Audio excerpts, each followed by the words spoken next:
साहब कहाँ गए?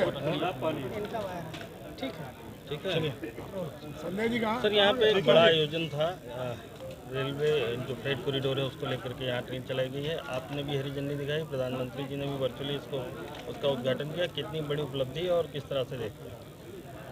ये 10,193 करोड़ की परियोजना जो आज नरेंद्र मोदी युग में पूर्वी डेडिकेटेड फ्रेट कॉरिडोर जो लक्ष्य था वो 100% आज पूरा हुआ। यहाँ पंडित दीनदयाल उपाध्याय जंक्शन से यहाँ एक डीएफसीसी के नए स्टेशन के साथ यहाँ से भावपुर तक ये 402 किलोमीटर की रेल लाइन का जो आज लोकार्पण हुआ कॉरिडोर का, और पहले खुर्जा से भावपुर का हो चुका है, दीनदयाल उपाध्याय जंक्शन से सोनपुर का हो चुका है, सोननगर तक का।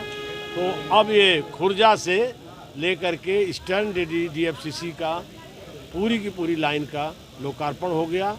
नरेंद्र मोदी जी की विशेष पहलों से जो परियोजना अटल जी ने जिसका शुभारंभ किया था, शिलान्यास किया था, हमें कष्ट के साथ कहना पड़ रहा है कि संपर्क ने 10 साल इस पर कहीं से भी पूरी बजटिंग नहीं दी।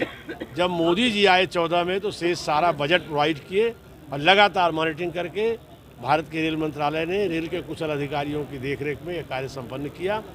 इससे हमारे पूर्वी भारत में माल के आने और यहाँ से उत्पाद के पश्चिमी भारत और भारत के विभिन्न हिस्सों में और भारत के बाहर अन्य देशों में जाने में सुगमता होगी और किसानों को, व्यापारियों को, उद्यमियों को इसका लाभ मिलेगा। क्योंकि आज भी किसी भी माल की ढुलाई में रेलवे की ढुलाई सस्ती पड़ती है और इसमें यह तेज गति से मालगाड़ी चलेगी, यह भी अपने आप में इससे बहुत लाभदायक है। आपके माध्यम से बताना चाहूँगा कि भारत सरकार ने वेस्टर्न कॉरिडोर जो डीएफसीसी है उसका भी खुर्जा से बड़ौदा तक का काम लगभग पूरा हो चुका है। मार्च तक 94% काम पूरा हो जाएगा। भारत अंतर्राष्ट्रीय स्तर का मालगाड़ियों के परिवहन का सशक्त उपस्थिति दर्ज कराएगा।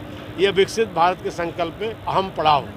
महिला लोको पायलट है, महिला सशक्तिकरण का यह अच्छा उदाहरण है।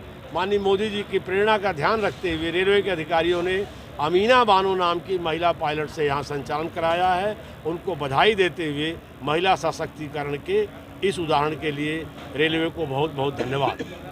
अभी एक पॉलिटिकल सवाल ले लेते हैं। एक बयान आया है समाजवादी पार्टी के लोगों की तरफ से और कांग्रेस के लोगों की तरफ से, हिंदुत्व को लेकर के और सनातन को लेकर के उन्होंने गलत शब्दों का प्रयोग किया है। किस तरह से देखते हैं? और राम मंदिर को लेकर के भी उन्होंने जो बयान दिए हैं उसको आप कैसे देखते हैं? ये राम मंदिर विरोधी, कार सेवों पर गोली चलाने वाले लोग, मस्जिद का राग अलापने वाले लोगों को 22 जनवरी को भारत ही नहीं दुनिया में सनातन का भव्य रूप राम मंदिर के निर्माण के साथ जो प्रकट हो रहा है वह उनको सहन नहीं हो रहा है, इसलिए वो अनाप शनाप बयान दे रहे हैं।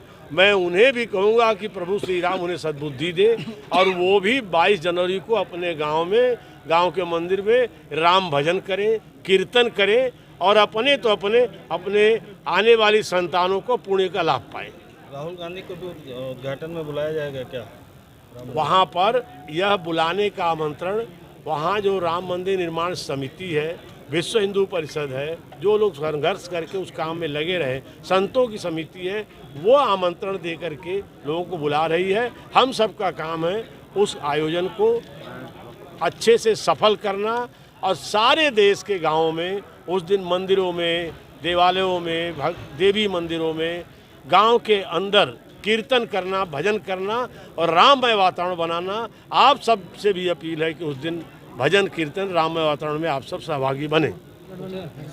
ये दिल्ली में इंडिया की बैठक हुई थी, वहाँ तेजस्वी यादव ने कहा है कि सत्तापरस्त लोगों को सत्ता से बेदखल कर दिया जाएगा। इंडिया गठबंधन यही बात उन पर लागू होती है। कौन सी क्वालिटी है तेजस्वी में? केवल लालू के पुत्र हैं। आज नरेंद्र मोदी युग में यह पुत्र पुत्री युग अब चला जा रहा है। कर्म और सेवा का युग है और भारत की जनता उसके साथ खड़ी। तुम आ जाओ, इधर आ जाओ। ये हटिए, छोड़ दीजिए। खिलकर सूरज निकल रहा है।